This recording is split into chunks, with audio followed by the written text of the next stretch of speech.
Hi friends, welcome to Nifty analysis for 14th Jan 2026. నేను మీ భరత్ కొత్త.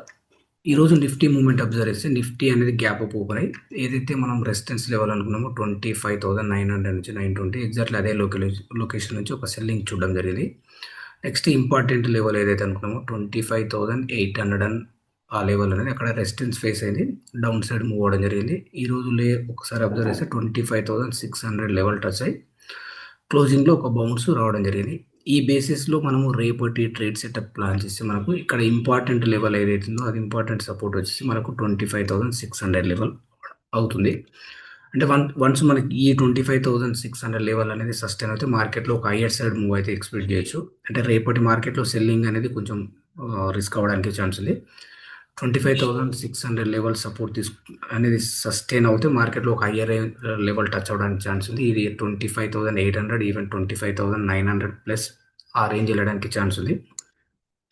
Once 25,900 above trade అవ్వడం start అవుతే మనకి ఏదైతే ఈ ఫాల్ ఏదైతే ఉందో ఇక్కడ ప్రీవియస్గా ఫాల్ ఏదైతే ఉందో ఈ ఫాల్ అనేది ఇక్కడ అరెస్ట్ అయ్యి ఇక్కడ నుంచి ఫర్దర్గా హయ్యర్ సైడ్ వెళ్ళడానికి ఛాన్స్ ఉంది.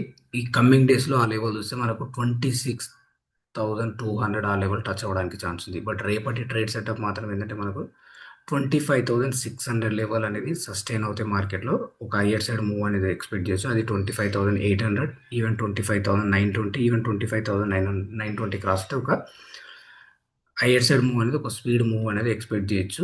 ఓవరాల్ ఏంటంటే మార్కెట్లో ఏదైతే మనకు ప్రీవియస్గా నెగిటివ్ ట్రెండ్ అవుతుందో ఆ ట్రెండ్ అనేది ఇక్కడ క్లోజ్ అయ్యి కొంచెం ఒక హయ్యర్ సైడ్ మూవ్ అయితే ఎక్స్పెక్ట్ చేయడానికి ఛాన్సెస్ ఉంది. బట్ ఇక్కడ కండిషన్ ఏంటంటే 25,600 లెవెల్ అనేది మనకు సస్టైన్ అవుతే మాత్రం ఆ హయ్యర్ సైడ్ మూవ్ అయితే ఎక్స్పెక్ట్ చేయొచ్చు. ఈ బేసిస్లో మనం ట్రేడ్ సెటప్ అనేది ప్రాపర్గా ప్లాన్ చేసుకుని ట్రేడ్ ఇనిషియేట్ చేస్తే బెస్ట్ ట్రేడ్ అవ్వడానికి ఛాన్స్ ఉంది. ఫ్రెండ్స్, మీకు ఈ వీడియో నచ్చినట్లయితే లైక్ చేయండి, షేర్ చేయండి, కామెంట్ చేయండి. Thank you.